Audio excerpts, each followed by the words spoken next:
இப்ப நான் தான்டா ஊரோட டாப்ல இருக்கிறேன். மத்த எல்லாவனுமே எனக்கு கீழே தான். இந்த பஞ்சாப் கூட நடக்கிற மேட்ச் மட்டும் கொஞ்சம் தடுத்துருங்க சார். 2 மேட்ச் இருக்கு நினைக்கிறேன் பஞ்சாப் கூட, அதை நிறுத்திங்க சார். வேணாம் சார், ப்ளீஸ் சார். பஞ்சாப் கூட மேட்ச் எங்களுக்கு வேணாம் சார். அதை வந்து கொல்கத்தா கூட மாற்றி விட்டுருங்களேன். ஒரு மனுஷன் எதையாவது பண்ணி முன்னுக்கு வரலாம்னு பார்த்தா கால் வைக்கிற இடமெல்லாம் கண்ணி விடி வைக்கிறாங்களே. எப்படி பித்து பிடிச்ச மாதிரி உட்காந்துருக்கீங்க? பித்து பிடிக்கதான் வச்சுட்டானுங்களே. அதாவதுங்க 2 வாரத்துல மறக்கவே முடியாத அளவுக்கு சில பல சம்பவங்கள் நடந்து போச்சு. அதனால சேனலும் போச்சு. அது என் கஷ்டம் என்னோட இருக்கட்டும். அதை வேற சொல்லி உங்களை எதுக்கு கஷ்டப்படுத்தணும்? உங்களை சந்தோஷப்படுத்துறது தான் என் வேலையே. அதுக்காகத்தான் வந்திருக்கிறேன். வந்துட்டார்ல, இனிமே கலக்கல் தான். போனது ஒரு பக்கம் போகட்டும். அதான் மறுபடியும் திரும்பி வந்துட்டல. மறுபடியும் ஸ்கிராச்ல இருந்து ஆரம்பிக்கிறேன்.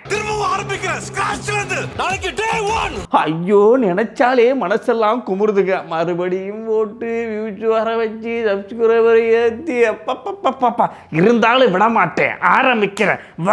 நான் வரேன் தனியா. என்ன நடந்தாலும் சரி, ஏது நடந்தாலும் சரி, ஐபிஎல் ரிவ்யூவை நான் விடுறதாவே இல்லைங்க. ஏன் தெரியுமா? எனக்காக இல்லை, உங்களுக்கு நான் கொடுத்த வாக்கு. நடிக்காதரா, கண்டென்ட் இல்லைன்னு சொல்லிட்டு வீடியோ போட வந்துட்டு உங்களுக்கு கொடுத்த வாக்கு பாக்குன்னு கதையா விடுற. ஐயோ, தெரிஞ்சு போச்சா? சரி விடுங்க. இருந்தாலும் உங்களுக்காகத்தான் நான் வந்திருக்கேன். ஆரம்பிச்சிருவோமா?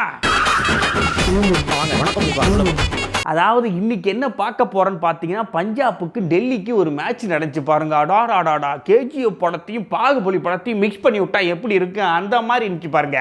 அதை பற்றி தான் பார்க்க போகிறோம்.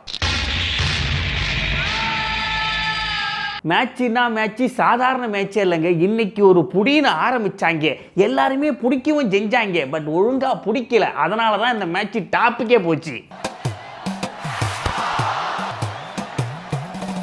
காயினை சுற்றி விட்டாங்க. டெல்லி கேபிட்டல்ஸுக்கு பேட்டிங் விழுந்து போச்சு. உடனே பாகுபலியில் வர்ற பிரபாஸ் மாதிரி, ஓகே நாங்கள் பேட்டிங் எடுத்துக்கிறோம், இப்போ பார் நாங்கள் எப்படி போர் செய்ய போகிறோம்னு சொல்லிட்டு போற ஆரம்பித்தாங்க.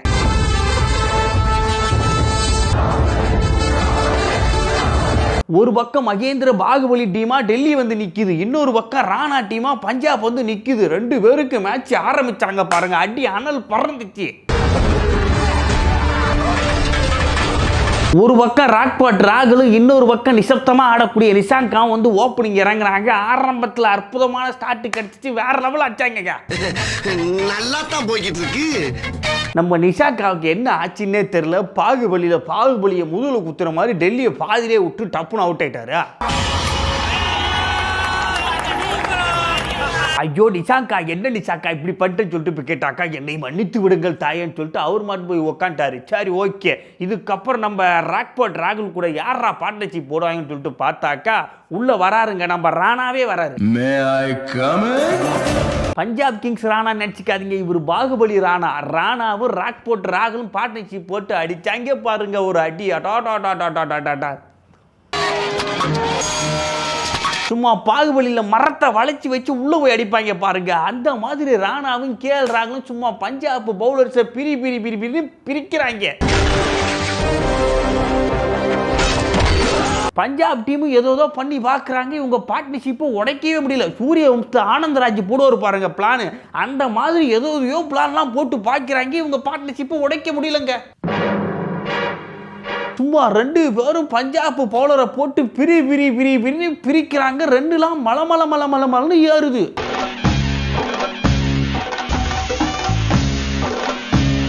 இதுக்கடையில் ராணா ஒரு 50, கேஎல் ராகுல் ஒரு 50. பஞ்சாப் காரங்களும் பந்தை போட்டு பார்க்குறாங்க. ஒன்றுமே பண்ண முடியல. இந்த சார்பட்டா பரம்பரையில் டான்சிங் ரோட்ஸ் ஒரு குத்தை வாங்கிட்டு கெதிகளைங்க நிற்பார் பாருங்க, அந்த மாதிரி நிற்கிறாங்க.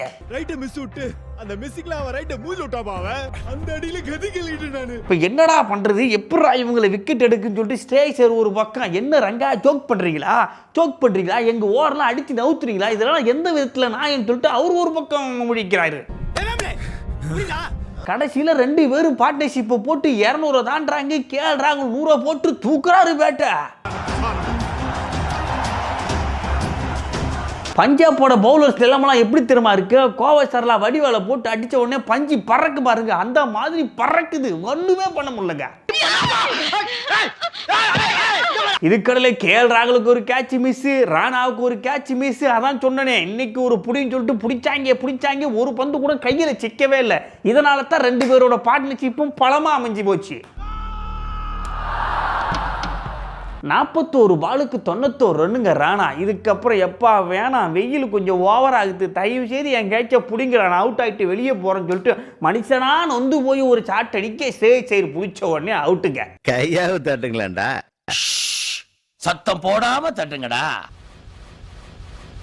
சரி ஓகே, ராணா ஒரு ஆட்டம் முடிஞ்சு போச்சு. இதுக்கப்புறம் மேட்ச் அப்படியே நிசப்தமாக போகும்னு சொல்லிட்டு பார்த்தாக்கா இன்னொரு பக்கம் கேஎல் ராகுல் அவர் என்ன பண்ணுறாருன்னா, அவர் ஒரு பக்கம் அடி நவுத்து 150 கிராஸ் பண்ணிட்டாருங்க. சும்மா ஐபிஎல் ஹிஸ்ட்ரியிலே 150க்கு மேலே அடித்தவங்க 3 பேர் தான். ஒன்று கிறிஸ் கெயில், இன்னொன்று மெக்கலும், 3ஆவதாக வந்து ஜாயின் பண்ணுறாருங்க நம்ம கேஎல் ராகுல். ஐபிஎல்லே இந்தியா தான் நடத்துது, ஆனால் இந்தியன் பிளேயர்ஸ் யாருமே 150 அடிக்கல. நம்ம கேஎல் ராகுல் தாங்க இந்தியன் பிளேயராக 150 அடித்து ஒரு சாதனையை படிச்சுட்டு கொடியை தூக்கி நடுறாருங்க. 20 ஓவர் முடிவில் ஸ்கோர் 264. இப்போ எப்படா நீங்கள் சேஸ் பண்ணுவீங்க? 1000 தான் உங்கள் பக்கம் பேட்டிங் ஸ்ட்ராங்காகவே இருக்கட்டும். பஞ்சாப் கிங்ஸுக்கு நான் ஓப்பன் சேலஞ்சு கொடுக்குறேன்னு சொல்லிட்டு டெல்லி கேபிட்டல் சேலஞ்ச் பண்ணுறாங்க. Open challenge. செகண்ட் பேட்டிங் ஆரம்பிச்சிச்சு. சிம்புரானு ஆரியாவும் வந்தாங்க. ஐயோ 2 பேர் வந்து அப்படியே நெளிஞ்சு சுழிஞ்சி அடிப்பாங்கன்னு சொல்லிட்டு பார்த்தாக்கா ராணா ஒரு உருண்டையை வச்சுன்னு சரட்டுன்னு விட்டு எல்லாரும் அடிப்பார் பாருங்க. அந்த மாதிரி இவங்க 2 பேரும் சரட்டுன்னு சொல்லிட்டு டெல்லி கேபிட்டல் பிரிச்சு எடுக்கிறாங்க. டெல்லி கேபிட்டல்ஸ் காரன் இப்படி பந்து எடுத்து வந்து சுத்தினாலே போதும், நம்ம ராணா ஒரு உருண்டையை விட்டு பிடிப்பாரு பாருங்க. அந்த மாதிரி சரட்டுன்னு பேட்டை விட்டு 6 அடிச்சிடறாங்க. பவர் பிளே முடியுது. 6 ஓவருக்கு 116 ரன்னு. அதுலயும் 6வது ஓவர் 6 பாலுக்கு 6 போர் அடிக்கிறாருங்க சிம்ரான். நம்ம பாகுபலி டீம் டெல்லி கேபிட்டல்ஸ் பார்க்குறான். ஐயோ என்னடா இது, இப்படி போனால் ஒன்றும் சரிபட்டு வராது, இப்போ என்ன பண்ணுறதுன்னு சொல்லிட்டு பிரபாஷே பந்து போட வந்துட்டார். யாருன்னு பார்த்தீங்கன்னா அக்ஷர் பட்டேல்.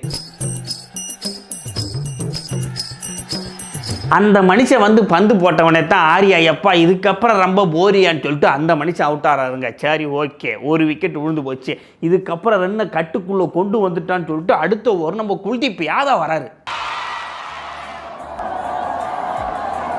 நம்ம குல்தீப் வந்து பந்து போட்டார் பாருங்க. சிம்ரன் டப்புன்னு அவுட்டு தூக்கி இடுப்பில் வச்சுட்டு அவர் மாட்டு சிம்ரனை தூக்கி வெளியே போட்டாரு.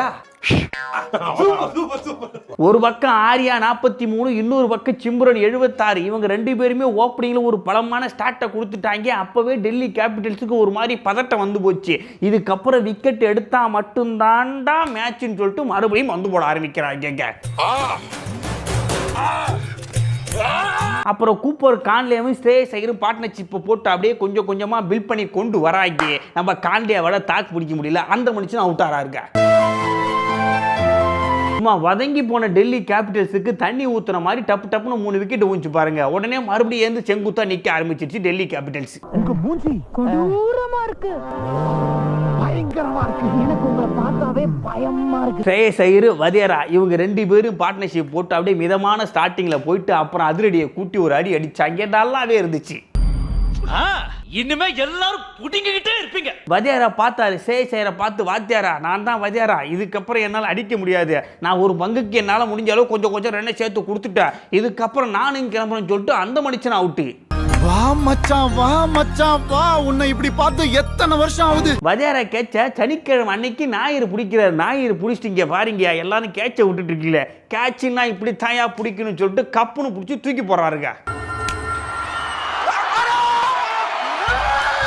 ஞாயிறா கொக்கா அந்த மனுஷன்கிட்ட போனால் கேட்ச் மிஸ் ஆகுமான்னு சொல்லிட்டு பார்த்தாக்கா மறுபடியும் சேய் ஒரு ஷாட் அடிக்கிறாரு. ஞாயிறுகிட்டே கேட்ச் போகுது.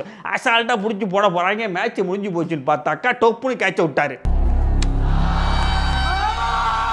ஒரு கேட்ச் தானே விடுறாங்க. எல்லா பிளேயர்ஸுக்கு இந்த மாதிரி தவறுகள் நடக்கத்தான் செய்யுன்னு சொல்லிட்டு அடுத்த ஒரு நம்ம குல்தீப் வந்து போட மறுபடியும் சேய் ஒரு கேட்ச் ஏற்ற மறுபடியும் நம்ம ஞாயிறு கிடுக்கிடுக்குன்னு ஓடி போய் அந்த கேட்ச் விடுறாரு. அப்பத்தான் ஞாயிறு பார்க்குறாரு, சோ சார் என்னடா இது, முதல் கேட்சை பிடிச்சிட்டு கொஞ்சம் ஓவராக தான் பண்ணிட்டோமோ, அதனால தான் 2 கேட்ச் விட்டுட்டோம், இதுக்கப்புறம் கேட்ச் பிடிச்சாலும் சரி விட்டாலும் சரி நம்ம ரியாக்ஷனில் எந்த ஒரு மாற்றமும் இருக்கக்கூடாதுன்னு சொல்லிட்டு அப்பத்தான் முடிவெடுக்கிறாரு. அதுக்கப்புறம் சேசைரு செசான் சிங் 2 பேரும் பார்ட்னர்ஷிப் போட்டு பிரின்னு பிரிக்கிறாங்க. சேஸோட கேட்செல்லாம் அவங்க விட இதுக்கப்புறம் சேஸ் சைடு சொல்லவா வேண்டும். அந்த மனுஷன் சாதாரணமாக பிரித்து பயங்கர பாம்பில் இருக்காரு. இதில் வேற 2 கேட்சை வேற விட்டீங்கன்னு சொல்லிட்டு அந்த மனுஷனும் பிரித்து கிட்டத்தட்ட டார்கெட் கிட்டே வந்துட்டாங்க.